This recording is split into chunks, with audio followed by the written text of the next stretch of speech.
When it comes to the Apollos Project, alam naman po natin, ano ba yung mga natutunan natin. On the first level, this is what we called as hermeneutics. Tama po ba? Sino po yung naka-attend ng hermeneutics dito?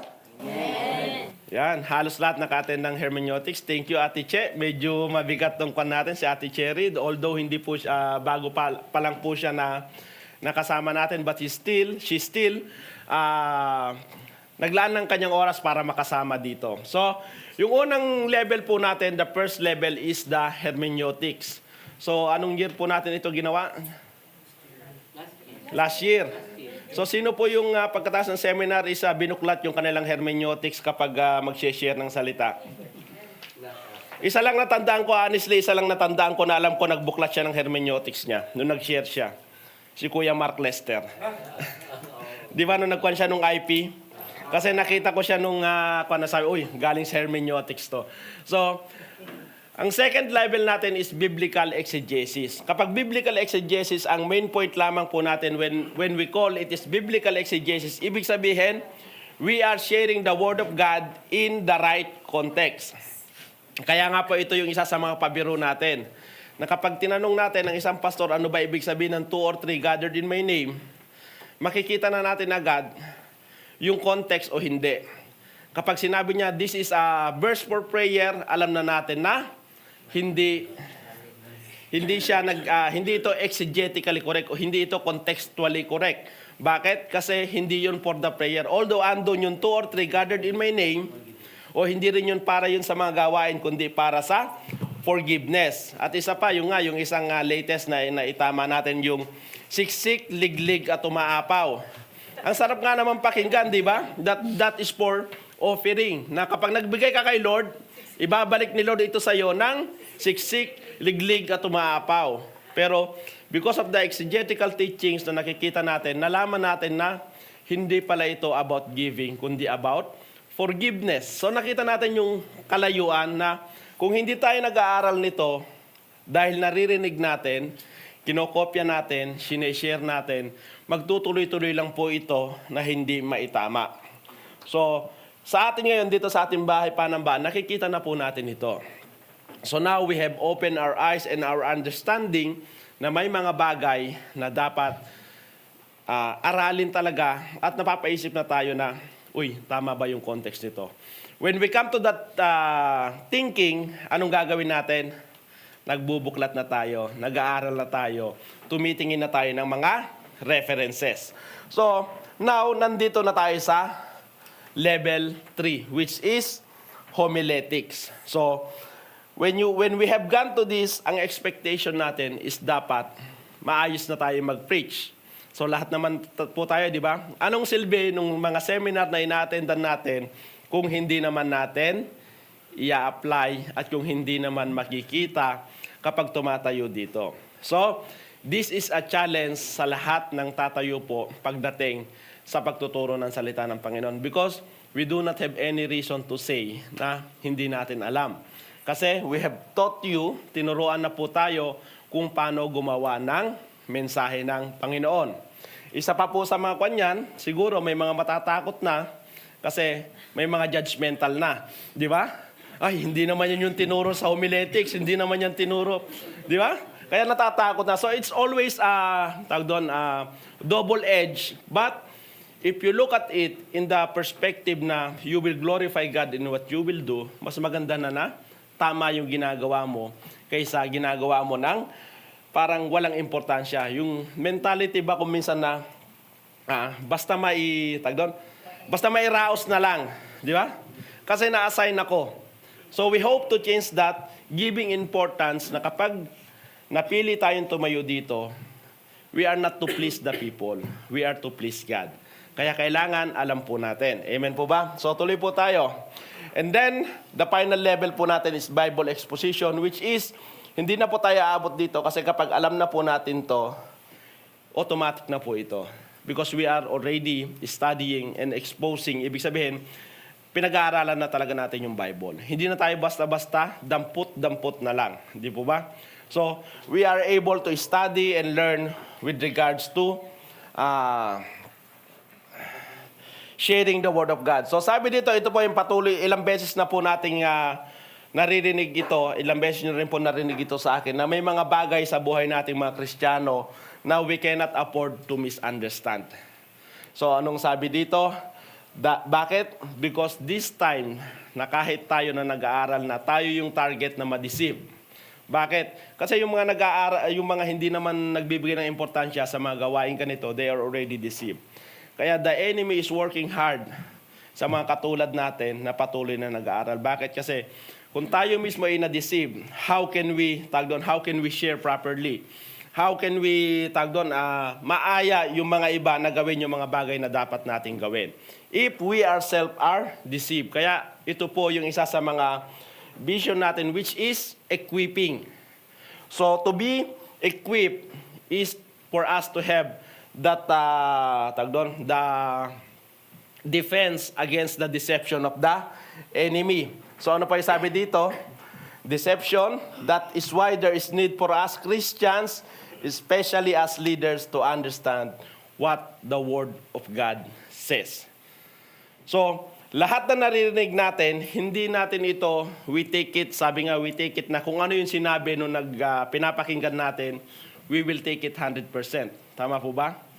Dahil magaling mag-preach si pastor na ganito, kapag ito yung sinabi niya, malamang ito na yung tamang katuruan sa Bible. It could be, and it could not, pwedeng oo, pwedeng hindi. But the right way for us to know is, bumalik tayo sa Bible. So this is what we are teaching. So ito yung pinaka-foundation ng Apollos Project. Yan, so alam naman po natin na sinabi nga, ang kwan natin sa Apollos Project is parang nagsosolve tayo ng jigsaw puzzle na, di ba yung mga parts, how to solve it, kailangan muna nating makita yung big picture. Ibig sabihin, hiwa-hiwalay man yan, if we understand the big picture, alam natin kung saan ipupwesto yung bawat pieces of the puzzle. So yan. So ito po yung sa mga lessons natin. Sabi niya, God, the Word of God, yung salita ng Panginoon, papunta sa isipan ng tao. Pag binabasa natin, kapag nakita natin, ano po tawag dito? Allah. Eh sinasabi ko di nagbabasa eh. Ano po tawag dito? This is called revelation. Di ba? So, from the mind of man to the written word of God, this is what we call as inspiration. So, from the written word to the heart of the reader, this is what we call as illumination. Ito yung pagbibigay ng kaliwanagan sa puso. So sabi nga natin, si Lord ibinigay yung kanyang salita sa mga taong ginamit niya upang magsulat dun sa 66 books of the Bible. That is called revelation. Nung sinulat na nila ito, that's why we call them inspired. Bakit? Because they have been guided by the Holy Spirit when they are writing the books of the Bible. Kaya nga po, kapag kinukontest nila na sinasabi na ang salita ng Panginoon ay sulat lamang ng tao, yes, sulat po ito ng tao, but itong mga tao na to, they are being inspired by the Holy Spirit. Kaya kung ano man yung sinusulat nila is guided by the Holy Spirit. So, marami po tayong maririnig. But for us Christians, dapat we stand on this. Tama po ba? Ayan, tuloy po tayo. So, ito yung tinatawag na plenary verbal inspiration. Ibig sabihin ng plenary, complete. Kumpleto. Verbal, lahat ng nasusulat, andyan. So, inspiration, ibig sabihin, has been guided by the Holy Spirit. Amen po ba? Amen. Natandaan pa po ba natin yan? O, na-remind lang ngayon. So, sabi nga po natin, yung first level 1 is about hermeneutics. So, in a layman's term, hermeneutics is about, sabi nga, is parang pagbibake lang ng tinapay. So, sabi niya, kailangan mo ng recipe, kailangan mo ng paraan kung paano ito i-bake, at yung serving. So, this is the same as sharing the Word of God. So, ibig sabihin, recipe is the hermeneutics, baking is the exegesis, and yung exposition, o ito na po yung tinatawag nating preaching, which is homiletics or pedagogy, yung kagaya po natin ngayon. So, tandaan po natin na, during Friday regular service, that is homiletics. So, yung ginagawa natin ngayon, this is pedagogy. Ibig sabihin, seminar type. And iisa lang po yung purpose nito, it is to edify. Ano ibig sabihin ng edify? Is to lift up, tama po ba? Para i-encourage o maitaas yung antas ng kaalaman. So tuloy po tayo. So here, in our lesson, makita po natin na mayroon tayong makikita na nahati yung Bible into two types. Anong sabi? The Bible as a human book and the Bible as a divine book. So, Rule 1 to 6. At meron tayong sinasabi na Rule 7 to 10. So, kung hindi pa po natin natatandaan, tuloy po tayo. So, ito po yung 1 to 6. Yan.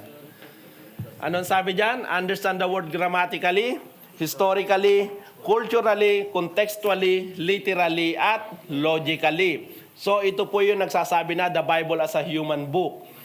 So, yung 7 to 10, God's word is inerrant. Ibig sabihin, walang pagkakamali. Yung walang pagkakamali, ito po yung original.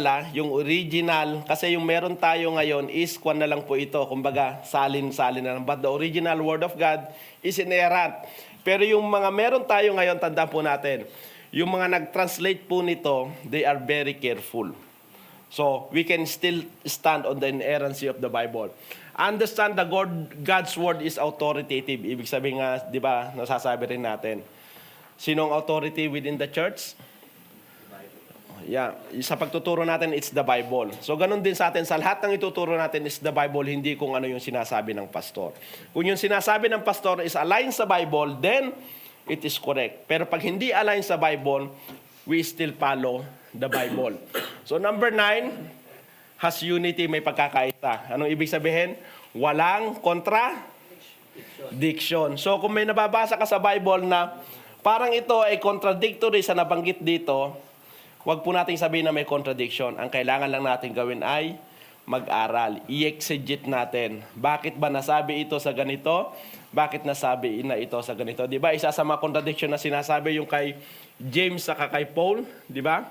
Work versus ano yung isa?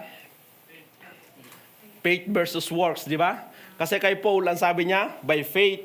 Pero parang kay James, is work. Kasi sabi niya, yung pananampalataya mo, patunayan mo sa pamamagitan ng iyong gawa. Pero ang sabi ni Paul, yung pananampalataya mo, yung kaligtasan mo, ay dahil sa pananampalataya mo. Pero yung sabi ni James, kung tunay na ligtas ka, patunayan mo yung pananampalataya mo sa pamamagitan ng iyong gawa. So, kung natandaan natin paano natin din-exegete, iba po yung pinatutungkulan ni Paul at saka kay James. Yan.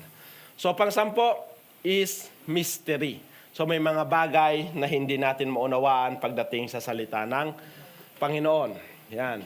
So, this is what we call as the Bible as a divine book. Yan. Tuloy po tayo. So, pabasa nga po ito. Sino po may mic? In our day, we often hear that no one's point of view is to be privileged over another, that no one has a monopoly on truth, and that everything ultimately is a matter of opinion. This view is even applied to Scripture, to the point where the meaning of the Bible appears to be up for grabs and infinitely shapeable.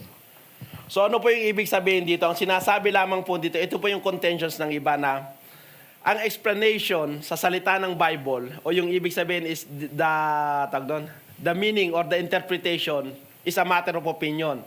So kahit sino, dahil opinion ko ito yung totoo. But in reality, the interpretation of the Bible has only one meaning. So kung maniniwala tayo na tama yung interpretation ni Kuya Rod, tama yung interpretation ni Ate Eileen, tama yung interpretation ni Kuya Jack, then ano yung totoo sa tatlo na yun? Paano kung nagkakaiba-iba? Saan tayo tatayo? Sino yung paniniwalaan natin? So halimbawa ako, ginamit ko yung isang verse, in-explain ko. Ginamit din ni Kuya Jess, in-explain ko iba. Ginamit ni Pastor Mike, in-explain niya iba. Saan tayo tatayo? Ano yung paniniwalaan natin? Kaya nga po sinasabi dito na kailangan nating mag-aral upang yung katotohanan ay makita natin. Alam natin kung saan tayo tatayo. Ano pa sabi dito? The Reformed tradition has consistently rejected this view for the simple reason, Scripture is the Word of God, and God cares about how His Word is read. Ultimately, Scripture must be read as God directs. So, ibig sabihin, yung katotohanan sa salita ng Panginoon ay dapat manggaling mismo sa Bible, hindi sa opinion ng tao lamang. So paano mo malalaman yon? Sa pamamagitan ng patuloy na pag-aaral ng salita ng Panginoon. So introduction pa lang po tayo, wala pa po tayo sa mga manuals natin. So ito po yung sinasabi natin. So from the ancient text to the modern audience, kailangan nating i-bridge yung gap. Kasi malaki yung pagkakahiwalay po nito. So how do we bridge the gap? Sabi nga po natin, from the ancient text to the modern audience, meron tayong tinatawag na in order to bridge the gap, personal background, ito yung mga biases natin, cultural background at theological background. So, when it comes to the modern audience, to bridge the gap to the ancient text, kailangan natin pag-aralan yung chronological, geographical, cultural, language, at literally at spiritual gap. So, hindi ganun kadali. Di ba? Hindi ganun kadali. Pero kailangan natin gawin kasi importante na tama yung na-share natin na salita ng Panginoon. Tama po ba? So, this is not to say na maging kwan tayo, maging kritiko tayo. But this is for us, responsibilidad natin na kapag dumating yung time na mag-share tayo ng salita ng Panginoon, alam natin kung paano natin ginawa at alam natin kung paano i-share ng tama. So, tuloy po tayo. So ito po yung aim natin. Yes, kapag tumatayo tayo, kailangan natin ng Holy Spirit, pero kailangan din nating mag-aral. Hindi pwedeng puro pag-aaral lang, pero wala namang anointing. Hindi naman pwedeng sabihin natin anointing lang, pero hindi ka naman nag-aral. Yung tipo ba na bahala na sa Biyernes? Pagtayo ko, bahala ng Holy Spirit sa kung anong sasabihin ko. Hindi po pwede yung ganon.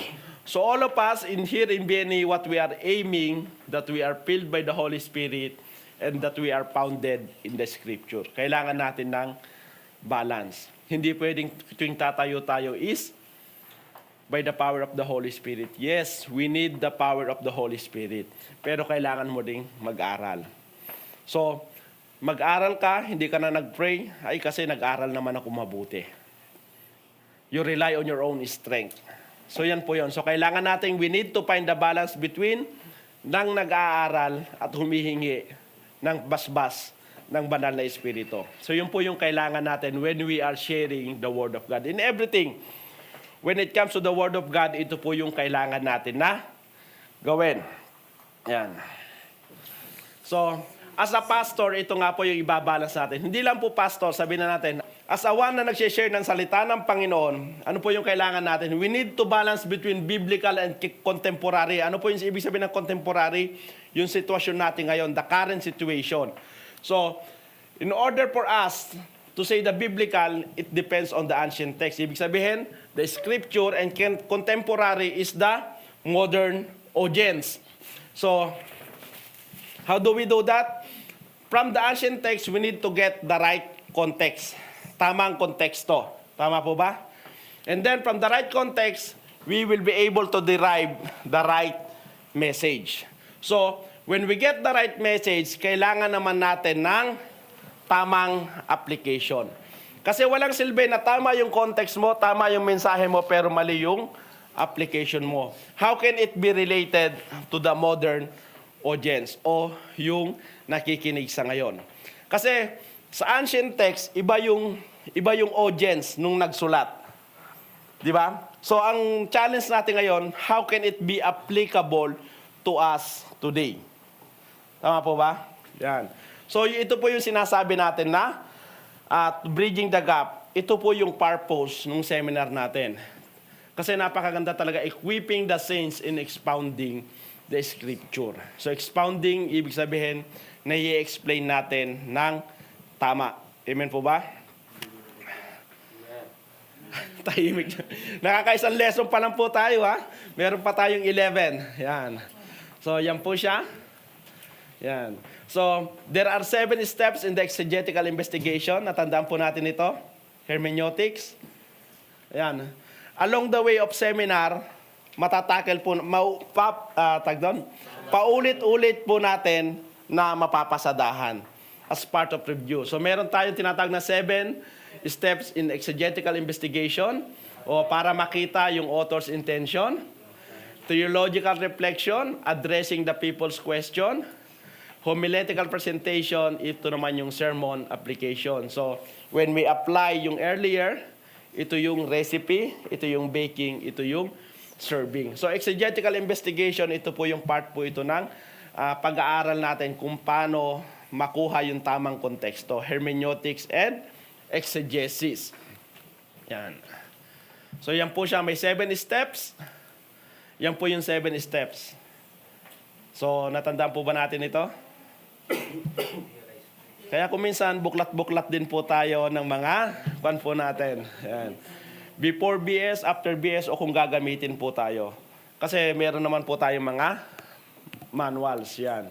Ano po yung sabi dyan? Sa homiletical presentation, ito naman po yung itatakel natin ngayon, tung 7 steps na to. So in homiletical presentation, we have the purpose, passion, pattern, presence, projection, practice, and props. Kailangan pala sa homiletics yung props, di ba? Yan. Makikita po natin mamaya. So, ito pa, just to explain it further, exegetical investigation. Ano po sabi dito? What is the writer saying this text to the original audience? Pag binasa po natin, yung salita ng Panginoon sa Bible, ang unang tanong po natin, ano ba yung gustong sabihin ng writer dun sa original audience? Hindi po tayong original audience, ha? Huwag po natin i-apply sa current audience. Kundi sa original audience. O yung tinatawag natin na getting the original meaning. Dun sa kapamaraanan natin makikita kung ano ba yung talagang kahulugan nung verse. So pangalawa, what we call theological reflection. So theological, ano naman po natin? Theology, the study of God. So what does this text means to me and my audience? Ibig sabihin, current na po ito, ngayon naman. So una, tinanong natin, ano ba yung ibig sabihin nito? To the original, now naman is to the current audience. So kailangan na po natin na isulat yon para makita natin yung pagkakaiba. So ibig sabihin, dito na po yung tinatawag natin na preparing your sermon. So ang nangyayari po sa atin ngayon, whether we admit it or not, nandito agad tayo sa theological reflection. Tama po ba? Kasi gusto natin agad yung application to the current audience. Hindi natin naiisip na, kailangan ko palang aralin muna kung ano ba yung kahulugan nito to the original audience. So pangatlo, homiletical presentation, ito po yung isa. Sorry po, mali po ito. Ito po dapat is delivering the sermon na po ito. So, what is the best way to communicate what this text is saying to us today that will affect change? So, ibig sabihin, the purpose of the homiletical presentation is that it will affect change. Tandaan po natin, kapag tatayo tayo sa harap, mag-share tayo ng salita ng Panginoon, isipin po natin, kapag na-share ko ba to, ano ba yung epekto nito sa mga nakakarinig? Will they be challenged? Will they be, how they will receive it? Diba? Ano ba yung resulta nito? Kaya nga po, ito yung paulit-ulit natin sinasabi. Tanggalin na po natin yung kaisipan natin na kapag tumayo tayo dito sa harap, is hindi po tayo prepared at hindi ready. Kasi, yung pagtayo po natin, whether it is, sabi nga natin, in Bible study, in exhortation, and there will be time you will be sharing the Word of God, kailangan nating maunawaan na yung ginagawa natin is to effect change. Hindi lang, kasi ako yung na-assign. Kasi ako yung naitalaga. Tanggalin po natin yon. We take it, ibig sabihin, yung true purpose ng pagtayo po natin in sharing the Word of God is to effect change. Kasi walang silbi kahit gaano kakatagal nagsasalita dito kung hindi naman nakikinig o hindi naman na-inspire. Di ba? Anong silbi nun? Di ba? Kaya nga po, we do our best para ma-challenge yung mga tagapakinig po natin. Now, yan. So, we have tackled hermeneutics. We have tackled also exegesis. Then, ito po yung reminder sa atin. The challenge for us now is to act. Bakit? Natapos mo na hermeneutics, natapos mo na yung exegesis, kailangan mong isa pamuhay. kailangan mong i-practice. So, ACT, ano yan? A means, sorry, yun po pala. Ano sabi niyo doon? Let us all challenge ourselves to use and apply what we learned today and to continue to make a conscious effort to study more. Sino po gumagawa nito? Nag-isip pa talaga eh. It's a challenge talaga kasi sabi ko nga, walang silbi po yung attend ng seminar pero hindi naman po natin na-practice. When we have been given a chance, o yung nga sinasabi natin, always be ready kasi darating yung time na tatawagin din tayo sa harap. So sabi dito, A means we need to be aware. C means we need to be conscious. And T, we need to train. Ibig sabihin, kahit hindi ka naka-assign, patuloy ka pa rin mag-aral, patuloy ka pa rin na magsaliksik ng salita ng Panginoon. Kasi hindi po ito para sa tagapakinig una, kundi para sa iyo mismo. Yung pag-aaral mo ng salita ng Panginoon, para sa iyo yan. Para pag dumating yung time na mag-share ka, meron kang, sabihin natin, bala. Meron kang, balance na kung saan yung ma-share mo. Sino po yung naka-experience dito na matagal mo nang nabasa, but during the BS, biglang pinaalala sa iyo na nabasa mo to? It could be 2-3 years ago, pero bakit nung dumating yung BS na to, hindi mo naman siya iniisip? Bakit parang naisip mo, ay, parang naituro na sa akin ito. Parang ito yon. Anong gagawin mo? Then magbubuklat ka ngayon. It happens. So ano ibig sabihin nun? Yung patuloy natin pag-aaral at pagbabasa talaga, kahit sabihin natin na hindi natin una nakikita yung epekto, but when the right time comes, nandun yung power of recall o yung memory po natin. Tama po ba? Kasi sabi nga, kung hindi ka nagbabasa, ano yung magiging input mo? Pag wala kang input, siyempre wala ring magiging output. So yun po yung mangyayari doon. So kailangan nating maging aware, maging conscious, at kailangan nating i-train yung sarili po natin. So level 1 is hermeneutics, level 2 is exegesis, level 3 is homiletics, then we will go now to the homiletics lesson. So ito po yung level 3 po natin. So in the homiletics, meron tayong tatlo. Phase 1, we will go first with the introduction. Phase 2, theological reflection. Phase 3 will be the homiletical presentation. So under introduction, meron po tayong 1, 2, 3, 4, 5, 6, 7 na topics. Una, syllabus, primary of preaching, philosophy of preaching, the power of preaching, the pattern of preaching, at the practice of preaching, and the principal types of sermon. So, kapag tumatayo dito yung nagse-sermon sa harap, alam po ba natin kung anong klaseng sermon yung kanya? O basta sermon lang in general? Basta preaching lang? So ngayon, makikita natin ano-ano ba yung iba-ibang klase ng sermon. So ngayon, darating din yung time na, di ba ngayon meron tayong tinatawag na ambush interview. Darating din yung time na magbibigay kami sa inyo ng sermon evaluation for you to help us to evaluate kung sino yung tumatayo sa harap. Ito po yung purpose ng homiletics. Kasi kung hindi po kayo magbibigay ng feedback sa amin, hindi po kami mai-improve. And even as within the leadership, we will start also evaluating each other. Pero dahil hindi pa natin alam kung paano, hindi pa po natin ginagawa. But after this, wala na pong reason para hindi namin gawin at para hindi po mag-improve yung mga tatayo dito sa harap. Amen po ba? Ngayon, hindi rin po reason ito para hindi na kayo tumayo sa harap kasi ayaw nyong ma-evaluate. Di ba? Tandaan po natin, to evaluate is to improve yourself. Yan. To God be the glory.